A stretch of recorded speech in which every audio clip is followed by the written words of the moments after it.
வணக்கம். இன்னும் சில மணி நேரத்தில் தீப திருநாள். அதை வரவேற்க மக்கள் மும்முரமாய் தயாராகின்றனர். கடைசி நேர பரபரப்பில் லட்சுமி வட்டாரம் திளைத்துக் கொண்டிருக்கிறது. பொருட்கள் வாங்க மட்டுமல்ல, இறுதி நேர உற்சாகத்தை அனுப்பி வைக்கவும் பலர் அங்கு சென்றுள்ளனர். செய்தி நிருபர்களின் நேரடி தகவல்களை பெறுவதற்கு முன் இன்றைய தலைப்புச் செய்திகள்.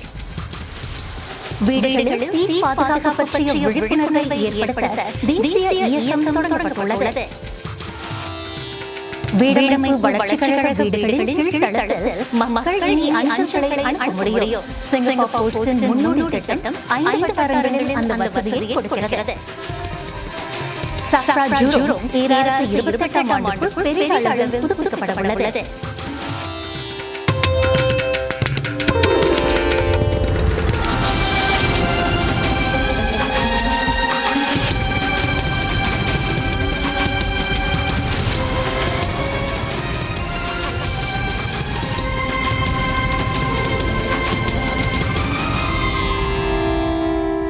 வீடுகளில் தீ பாதுகாப்பு பற்றிய தேசிய இயக்கம் பீஷன் தோப்பாயோ மேரிமோன் வட்டாரத்தில் தொடக்கம் கண்டுள்ளது. வாரந்தோறும் வீடுகளுக்கு சென்று சோதனையிடுவது முதல் சமூக சாலை காட்சிகள் வரை பல விழிப்புணர்வு நடவடிக்கைகள் இடம்பெறுகின்றன. நடமாட்ட சாதனங்களால் வீடுகளில் ஏற்பட்ட தீச்சம்பவங்களின் எண்ணிக்கை கடந்த ஆண்டில் 20 விழுக்காடு அதிகரித்ததால் பாதுகாப்பிலும் விழிப்புணர்விலும் கூடுதல் கவனம் செலுத்தப்படுகிறது. இது ஒரு பாவனை பயிற்சி. புகையை கண்டதும் தீயணைப்பாளர்களும் தொழிலாளர்களும் விரைந்து செயல்படுகின்றனர். இது போன்ற உண்மையில் இருந்தால் குடியிருப்பாளர்களுக்கு பெரும் இடையூறு ஏற்படலாம், சொத்துகளுக்கும் சேதம் உண்டாகலாம், உயிருக்கும் ஆபத்து நேரலாம். தீப்பற்றிக் கொண்டால் என்ன செய்வது என்பது இந்த இயக்கத்தின் கீழ் குடியிருப்பாளர்களுக்கு கற்றுத்தரப்படுகிறது. வீட்டில் எங்கெல்லாம் எளிதில் தீப்பற்றிக் கொள்ளலாம் என்பதும் எடுத்துரைக்கப்படுகிறது.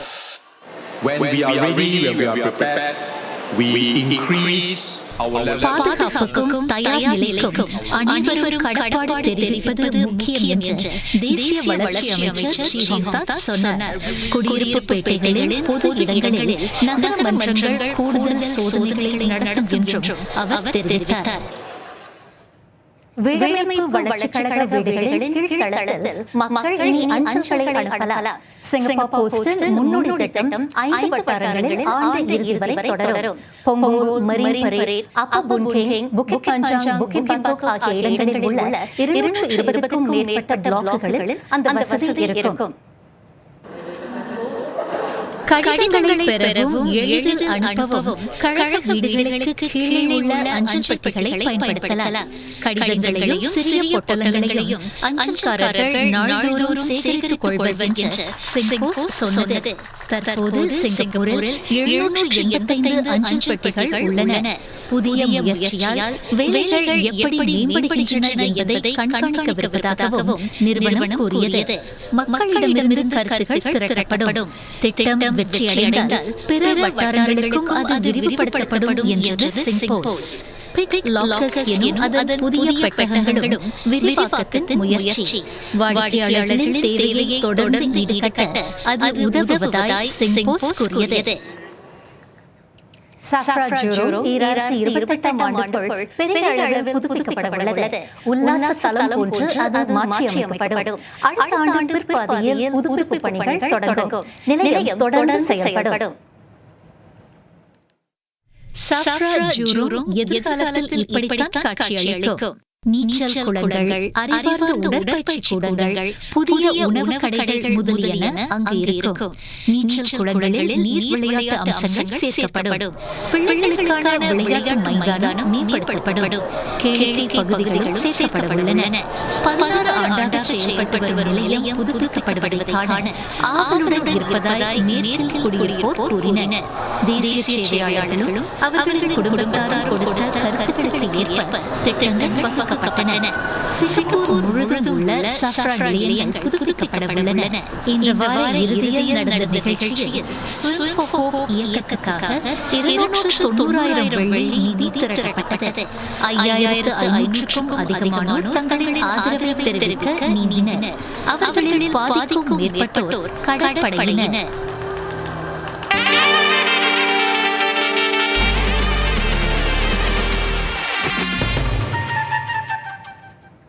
தீபாவளியை கொண்டாடும் எல்லா இந்தியர்களுக்கும் பிரதமர் லாரன்ஸ் வாங் தமது இனிய தீபாவளி வாழ்த்துக்களை தெரிவித்துக் கொண்டுள்ளார். இன்னும் சில மணி நேரத்தில் தீபாவளி விட்டதை வாங்கவும் விழாக்கால பரபரப்பு திளைக்கவும் மக்கள் லிட்டில் இந்தியாவில் திரண்டுள்ளனர். லிட்டில் இந்தியா பக்கம் செல்லாமல் சிலருக்கு தீபாவளி முழுமை பெறாது. புத்தாடை முதல் அறுசுவை பலகாரம் வரை தெரிவுகள் ஏராளம். கடந்த வாரத்தில் பலமுறை இங்கு வந்திருந்தாலும் தீபாவளிக்கு முதல் நாள் கேம்பலில் வந்து பொருட்கள் வாங்குவது பலரின் வழக்கம். ஷாப்பிங் வந்திருக்கேன். உண்மையான ஃபீலிங் ரொம்ப நல்லா இருக்கு. ஒரு தீபாவளி அந்த ஃபீலிங் கலக்குதுங்க. முறுக்கு குக்கீஸ் இதெல்லாம் வாங்க வந்தேன். எங்க அம்மாவும் ரெண்டு மகளையும் வந்துடுறேன். மக்களும் பார்த்துட்டு கடையில பார்த்துட்டு என்னென்ன வாங்கியோ அதெல்லாம் வாங்கி வீட்டுக்கு போய் நல்லா என்ஜாய் பண்ணணும். தீபாவளி நல்லா கொண்டாடணும். நம்மளுக்கு தீபாவளிக்கு மோஸ்ட் ஆஃப் ஷாப்பிங் முடிச்சாச்சு. துணிமணி எல்லாம் வாங்கியாச்சு. இன்னைக்கு வந்து ஃப்ரெஷ்ஷா பூ பழம் கடைசியா லாஸ்ட் மினிட் ஜாமான் வாங்குறதுக்காக தான் வந்திருக்கேன். ரொம்ப ப்ரௌடா இருக்கு. தீபாவளி வரவேற்க அனைத்தும் வீட்டில் தயாராக இருந்தாலும் இங்கு இரு நேர பரபரப்பில் மக்களோடு மக்களாய் உலா வருவதில் சிலருக்கு தனி சுகம். இன்னைக்கு வந்து எப்படி வந்து தீபாவளி இருக்கும், அந்த அட்மாஸ்பியர் எப்படி இருக்குன்னு பிள்ளைங்களுக்காக நான் கட்ட வந்திருக்கேன். ஏன்னா நம்ம இதெல்லாம் எடுத்து சொன்னாதான் உங்களுக்கு வந்து நம்மளோட பாரம்பரியம் நம்மளோட கல்ச்சர் எல்லாம் தெரியும். அதே நேரத்தில் பூஜை ஜாமான் வாங்குறதுக்காக நம்ம வந்திருக்கோம். இன்னைக்கு வாங்க ஃப்ரெஷ்ஷாக இருக்கும். நான் எப்போதும் தீபாவளி வந்து மார்னிங்ல எல்லாம் டெக்கரேஷன்ஸ் எவ்ரிதிங் ப்ரிப்பேர் பண்ணி வச்சுட்டு நெக்ஸ்ட் டே குக்கிங் எல்லாம் ப்ரிப்பேர் பண்ணி வச்சுட்டு ஈவினிங் வந்து தீபாவளி வைப்ஸ் வந்து என்ஜாய் பண்றதுக்கு வருவோம். நானும் இவ்வளவு சேர்ந்து கொண்டாடுற ஃபர்ஸ்ட் தீபாவளி. சோ அதனால நாங்க இப்போ லாஸ்ட் ஷாப்பிங் வர மாதிரி கிரவுட் பார்க்கும்போது like huge crowd but at the same time எங்களுக்கு எக்ஸைட்மென்ட் அதிகமா இருக்கு. ஏன்னா நாங்க கூட செலிப்ரேட் பண்ற ஃபர்ஸ்ட் தீபாவளி. நேரம் செல்ல மக்கள் கூட்டம் அதிகமாவதால் பல கடைகள் நள்ளிரவு வரை செய்யப்பட தயாராக இருக்கின்றன. கேம்பலினில் தீபாவளி குதூகலம் அதை நம்முடன் பகிர வருகின்றனர் அங்கிருக்கும் எமது நிருபர்கள் சிவரஞ்சனி, சௌமியாள், ராயப்பன்.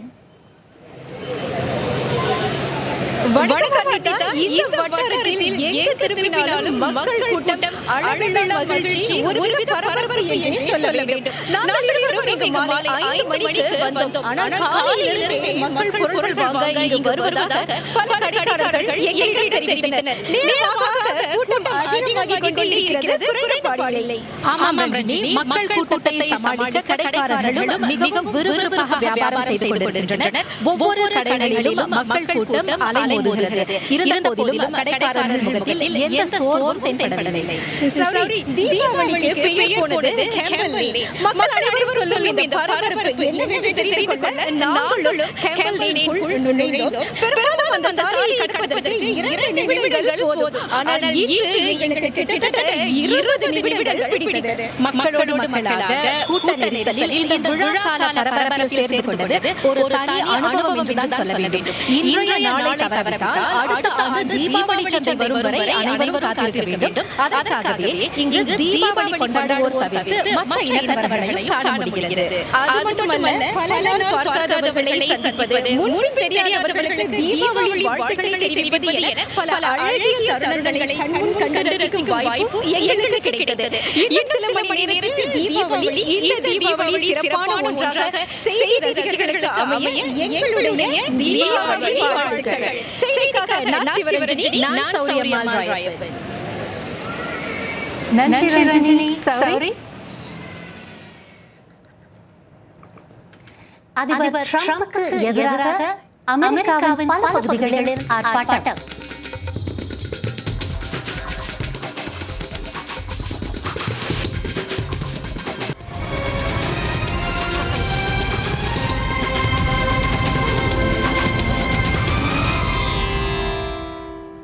பாகிஸ்தானும் ஆப்கானிஸ்தானும் உடனடி சண்டை நிறுத்தத்திற்கு ஒப்புக்கொண்டுள்ளதாக கத்தார் தெரிவித்துள்ளது. தோஹாவில் சமரச பேச்சு நடத்தப்பட்டது. பாகிஸ்தான் ஆப்கானிஸ்தான் எல்லையில் ஒரு வாரமாக தொடர்ந்த சண்டையில் பலர் கொல்லப்பட்டனர்.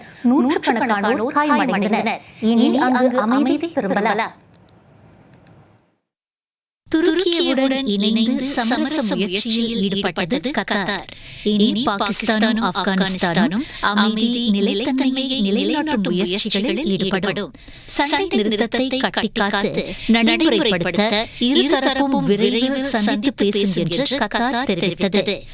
உடன்பாட்டை உறுதி செய்த பாகிஸ்தானிய தற்காப்பு அமைச்சர் கவாஜா அசிஃப் இஸ்தான்புல்லில் வரும் 25ஆம் தேதி இருதரப்பினரும் சந்தித்து பேசுவர் என்றார். பாகிஸ்தான் மண்ணில் ஆப்கானிஸ்தானின் வன்முறை ஓய வேண்டும்.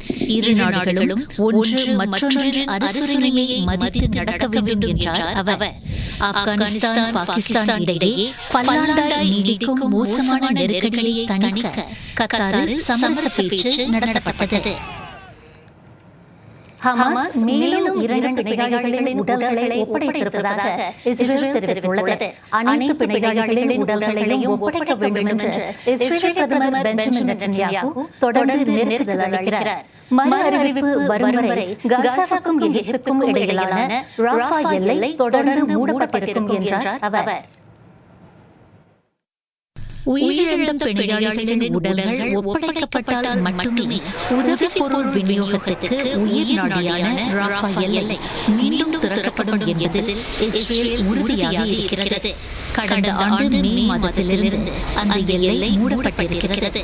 ராஃபா எல்லை இன்று மீண்டும் திறக்கப்படலாம் என்று முன்னதாக இஸ்ரேலிய வெளியுறவு அமைச்சு அறிவித்தது. இப்போது அந்த முடிவில் திருப்பம் ஏற்பட்டிருக்கிறது.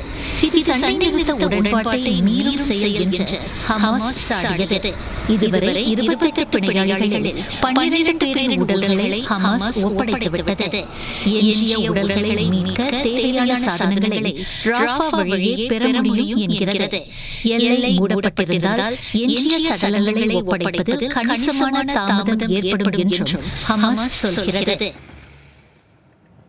அமெரிக்காவின் முக்கிய நகரங்களில் அதிபர் டிரம்பின் அதிகார போக்குக்கு எதிராக பெரிய அளவில் போராட்டம் நடத்தப்படுகிறது. New York, Washington DC, Chicago, Miami, Los Angeles உள்ளிட்ட இடங்களில் நோ கிங்ஸ் எனும் போராட்டத்துக்காக மக்கள் திரண்டனர். ட்ரம்ப் நிர்வாகத்தின் நடவடிக்கை சட்டத்துக்கு புறம்பானது, ஜனநாயகத்துக்கும் மிரட்டல் என்று சிலர் கூறுகின்றனர். மீண்டும் அதிபரானதும் திரு ட்ரம்ப் தம் அதிகாரத்தை விரிவுபடுத்தினார். நாடாளுமன்றம் ஒப்புதல் அளித்த திட்டங்களுக்கான நிதியை நிறுத்தி வைத்தது, குடிநுழைவுக்கு எதிரான நடவடிக்கையை வலுப்படுத்துவது, சில நகரங்களுக்கு தேசிய பாதுகாப்பு படையினரை களமிறக்கியது என பல நடவடிக்கைகளை ட்ரம்ப் நிர்வாகம் மேற்கொண்டது. நெருக்கடியில் உள்ள நாட்டை சீரமைக்க தமது நடவடிக்கை அவசியம் என்கிறார் அதிபர் ட்ரம்ப். அமெரிக்காவில் அரசாங்க முடக்கம் நீடிக்கும் வேளையில் போராட்டம் நடத்தப்படுகிறது. Mexico, Canada, Britain, Germany, Spain உள்ளிட்ட ஐரோப்பிய நாடுகளில் உள்ள அமெரிக்கர்களும் திரு ட்ரம்புக்கு எதிராக போராட்டம் நடத்துகின்றனர். அமெரிக்காவிலும் வெளிநாட்டிலும் ஜனநாயகத்தை பாதுகாக்க குரல் கொடுப்பதாய் அவர்கள் கூறினர்.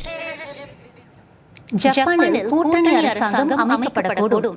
ஆளும் மிதவாத ஜனநாயக கட்சியும் இஷின் எனும் ஜப்பானிய புத்தாக்க கட்சியும் கூட்டணிக்கு ஒப்புக்கொண்டுள்ளதாக சொல்கிறது கியோடோ செய்தி நிறுவனம். புதிய பிரதமரை தேர்ந்தெடுக்க நாடாளுமன்றத்தில் நாளை மறுநாள் வாக்கெடுப்பு நடத்தப்படும். மிதவாத ஜனநாயக கட்சி தலைவர் திருவாச்சி சானி சகாய்ச்சி ஜப்பானின் முதல் பெண் பிரதமராக பொறுப்பேற்கலாம் என்று எதிர்பார்க்கப்படுகிறது. மிதவாத ஜனநாயக கட்சியும் ஏஷியன் கட்சியும் இவ்வாறு தொடக்கத்தில் பேச்சு நடத்தின. அவ்விரு கட்சிகளின் தலைவர்களும் கூட்டணி உடன்பாட்டில் நாளை கையெழுத்திட உள்ளதாக கியோடோ குறிப்பிட்டது. நாடாளுமன்ற கீழவையில் அவ்விரு கட்சிகளுக்கும் 233 இடங்கள் உள்ளன. திருவாட்டி தகாய்ச்சி வெல்வதற்கு மேலும் 2 இடங்கள் தேவை. பெரும்பான்மையை உறுதி செய்ய சிறு கட்சிகளுடன் ஆளும் தரப்பு பேசி வருவதாக தெரிகிறது. ஃபெங்ஷன் வெப்பமண்டல புயல் பிலிப்பீன்ஸை புரட்டி போட்டிருக்கிறது. லுசான், விசாயாஸ் தீவுகளில் கனத்த மழையையும் பலத்த காற்றையும் கொண்டு வந்தது புயல். ஐவர் மாண்டனர். சுமார் 27,000 பேர் வீடுகளை விட்டு வெளியேறினர். லுசான் தீவின் தென்கிழக்கே அரசாங்கத்தின் தற்காலிக தங்குமிடங்களில் அவர்கள் தஞ்சமடைந்தனர். கரையோர பகுதிகளிலும் தாழ்வான பகுதிகளிலும் வெள்ள அபாயம் குறித்து அதிகாரிகள் எச்சரித்துள்ளனர். மோசமான வானிலையால் பிலிப்பீன்ஸ் சிவில் விமான போக்குவரத்து ஆணையம் 6 விமான சேவைகளை ரத்து செய்துள்ளது. ஃபெங்ஷான் புயல் ஹாங்காங் நோக்கி நகர்கிறது. வெளிநாட்டு ஊழியர்களை மகிழ்வித்த தீபாவளி கொண்டாட்டம்.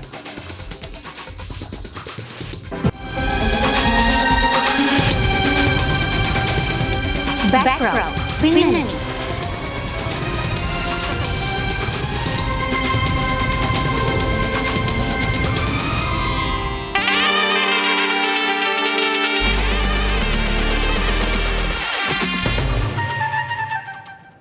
சிங்கப்பூரின் வளர்ச்சிக்கு வெளிநாட்டு ஊழியர்களின் கடின உழைப்பு இன்றியமையாதது என்று மனிதவள துணை அமைச்சர் தினேஷ் வாசுதாஸ் பாராட்டி பேசியிருக்கிறார். சிங்கப்பூர் மக்களும் வெளிநாட்டு ஊழியர்களும் தொடர்ந்து ஒருவரை ஒருவர் மதித்து நடப்பதன் அவசியத்தையும் அவர் வலியுறுத்தினார். வெளிநாட்டு ஊழியர்களுக்காக நடத்தப்பட்ட தீபாவளி கொண்டாட்டத்தில் திரு தினேஷ் உரையாற்றினார். அனைவருக்கும் தீபாவளி வாழ்த்து. நீங்க எல்லாம் வெளிநாட்டிலிருந்து சிங்கப்பூர்ல இருக்கீங்க. இப்போ சிங்கப்பூர்ல இருக்கப்போ உங்க மனைவி பிள்ளைகளின் நினைவுகளுக்கு கண்டிப்பாக இருக்கும் தீபாவளி நாள் என்று. ஆனா சிங்கப்பூர் ஒரு மாதிரி ஃபேமிலி நினைச்சுவாங்க. தீபாவளி வெகு சிறப்பாக கொண்டாடுறோம். தமிழ்நாட்டை விட இங்கே வந்து ஒரு மாதமாக தீபாவளி கொண்டாடிட்டு இருக்கோம். பல சமுதாய மக்களோட சேர்ந்து கொண்டாடுறோம். தீபாவளி வந்து கடையில் தயாராக இருக்கிறதுனால தீபாவளி முடிஞ்சு ஓனரோட வந்து எல்லாரும் சேர்ந்து வெளியே கொண்டாடுறோம். சுமார் 600 வெளிநாட்டு ஊழியர்களும் தொழிலூழியர்களும் ஒன்றாக சேர்ந்து தீபாவளியை கொண்டாடினர். மனிதவள அமைச்சர் ஏஸ் குழுவும் சிங்கப்பூரில் உள்ள இந்திய நிர்வாக பல்கலைக்கழகத்தின் முன்னாள் மாணவர் சங்கமும் இணைந்து கொண்டாட்டத்துக்கு ஏற்பாடு செய்தன. சிங்கப்பூரில் பல்வேறு சமூகத்தினர் ஒன்று கூடி வாழ்வதை நிகழ்ச்சி எடுத்துரைத்தது. இந்நிலையில் உட்லண்ட்ஸில் இருக்கும் வெஸ்ட்லைட் வெளிநாட்டு ஊழியர் தங்கும் விடுதியிலும் கொண்டாட்டம் களை கட்டியிருக்கிறது. வெளிநாட்டு ஊழியர்களுக்காக சிறப்பு கேள்வி நிகழ்ச்சி நடத்தப்பட்டது. எல்லா தீபாவளிக்குமே நாங்கள் வந்து இந்த டொமேட்டோலாம் என்ஜாய் பண்ணியிருக்கோம். 10 வருஷமா எல்லாரும் ஒன்றா தான் இருக்கோம். நாளைக்கு வந்து எல்லாரும் ஒன்றா சமைச்சு எல்லாரும் ஒன்றா சாப்பிட்டு டொமேட்டோ எல்லாருக்கும் பங்குவோம். விளையாட்டுகள், அன்பளிப்புகள், பலகாரங்கள் என பலவும் வெளிநாட்டு ஊழியர்களுக்காக காத்திருந்தன. தீபாவளியை வரவேற்க மீடியாகாப் நிறுவனத்தின் அமர்க்கள தீபாவளி நிகழ்ச்சி முழுவீச்சில் தயாராகிறது. அதன் கருப்பொருள் நம் தீபாவளி. தென்னிந்தியாவின் புகழ்பெற்ற பாடகியும் பின்னணி குரல் கலைஞருமான சின்மயி ஸ்ரீபாதா அமர்க்கள தீபாவளியில் மேடை ஏறியிருக்கிறார். நிறைய திரைப்பாடல்களை பாடி லட்சக்கணக்கான ரசிகர்களை கவர்ந்தவர் சின்மயி. சிங்கப்பூர் உள்ளூர் கலைஞர்களோடு சேர்ந்து இந்த நிகழ்ச்சியில வந்து நீங்க பாடுறது உங்களுக்கு எப்படி இருக்குது? ரொம்ப சந்தோஷமா இருக்கு. பிகாஸ் எங்க ஒரு தினம் ஒரு ஊர்ல போய் வந்து லோக்கல் ஆர்டிஸ்டோட பெர்ஃபார்ம் பண்றதும் அவங்கள என்கரேஜ் பண்றதும் அவங்களுக்கு நீங்க ஒரு ஆடியன்ஸ் இருப்பாங்க. So அவங்களோட பெர்ஃபார்ம் பண்றதுல it's very good learning experience for me also. இந்த அமர்க்கள தீபாவளிக்கு உங்களோட பெர்ஃபார்மன்ஸ் பத்தி மக்களுக்கு ஒரு 2 வரியில கூற முடியுமா? மீடியாகார்ப்க்கு வந்து பண்ணியிருக்கிற ஒரு ஈவெண்ட்ல ஒரு அப்கமிங் சிங்கர், அவரோட மறுபடியும் பல வருஷத்துக்கு கழிச்சு பாடுறேன். He is also looking forward to it. எனக்குமே வந்து after a long time நான் மறுபடியும் சிங்கப்பூர்ல வந்து பெர்ஃபார்ம் பண்றேன். ஸோ இந்த தீபாவளி எனக்கு சிங்கப்பூர்ல looking forward to it. 2.5 மணி நேர நிகழ்ச்சியில் குடும்ப பிணைப்பை வலியுறுத்தும் பல அங்கங்கள் பார்வையாளர்களுக்கு காத்திருக்கின்றன. இந்த வருஷம் என்னோட சாங் வந்து எனக்கு கொடுத்த சாங் வந்து ஒரு மலையாள song. It's called Onam mood. இந்த பெர்ஃபார்மன்ஸ் வந்து ஒரு நகைச்சுவையான பெர்ஃபார்மன்ஸா இருக்கும். ஸோ அதை நீங்க கண்டிப்பா என்ஜாய் பண்ணுவீங்கன்னு நினைக்கிறேன். இந்த வருட நிகழ்ச்சியை சுவாரஸ்யமான கதை வடிவத்தில் தொகுப்பாளர்கள் வழங்க உள்ளனர். ஓகே, தீபாவளிக்கு என்ன மகிமை இருக்கு, எதுக்காக தீபாவளி கொண்டாடுறோம்னு 7-8 பேர் வந்து ஒன்றா சேர்ந்து ஒரு கதையை உருவாக்கி அதை எந்த அளவுக்கு வந்து சோஷியல் மெசேஜ் ஆகும், எந்த அளவுக்கு கொஞ்சம் காமெடி கலந்து சொல்ல முடியுமா ட்ரை பண்ணுறோம். இம்முறை அமர்க்கள தீபாவளியில் என்ன சிறப்பு? இந்த வருடத்தோட கருப்பொருள் வந்து நம்ம தீபாவளி ஒற்றுமை, அன்பு மற்றும் எல்லாரும் சேர்ந்து வந்து கொண்டாடுற மாதிரி ஒரு கருப்பொருள் வேணும்னு யோசிச்சுதான் நம்ம தீபாவளி வந்து பொருத்தினோம். எல்லாரும் சந்தோஷமாக குடும்பத்தோட நண்பர்களோட தீபாவளியை வரவேற்று நம்ம கலைஞர்களை பார்த்து சந்தோஷமா செலிப்ரேட் பண்றாங்க. இரவு 10 மணிக்கு வசந்தம் ஒளி மினி வாட்ச் யூடியூப் மீடியாகார்ப் என்டர்டெயின்மென்ட் தளத்திலும் நேரடியாக அமர்கள தீபாவளி நிகழ்ச்சியை காணலாம். நாளை மறுநாள் வரை வசந்தத்தில் கொண்டாட்டம் தொடரும். தங்கம் விலை வெகுவாக உயர்ந்திருப்பதால் தீபாவளி காலத்தில் தங்க நகை வாங்கும் போக்கு குறைந்திருக்கிறது.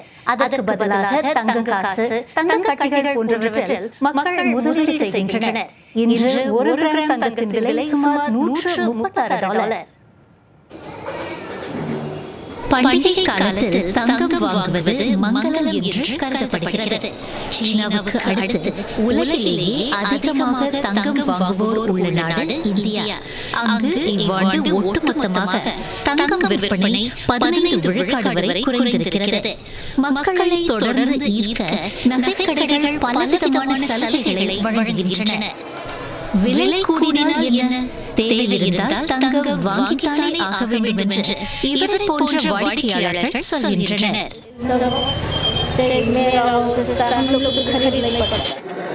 மற்ற சிலரோ தங்க நகைக்கு பதிலாக இப்போது வெள்ளியில் கூடுதல் ஆர்வம் காட்டுவதாக நகை வர்த்தகர்கள் கூறுகின்றனர். இதனுடன் இன்றைய செய்தி நிறைவடைகிறது. நாளைய செய்தி தீபாவளி சிறப்பு தொகுப்பாக மலரும். 2 படைப்பாளர்களோடு பண்டிகை உணர்வை தூண்டும் பல சிறப்பம்சங்களை நீங்கள் எதிர்பார்க்கலாம். செய்தியுடன் இணைந்திருங்கள். மீண்டும் சந்திப்போம். வணக்கம்.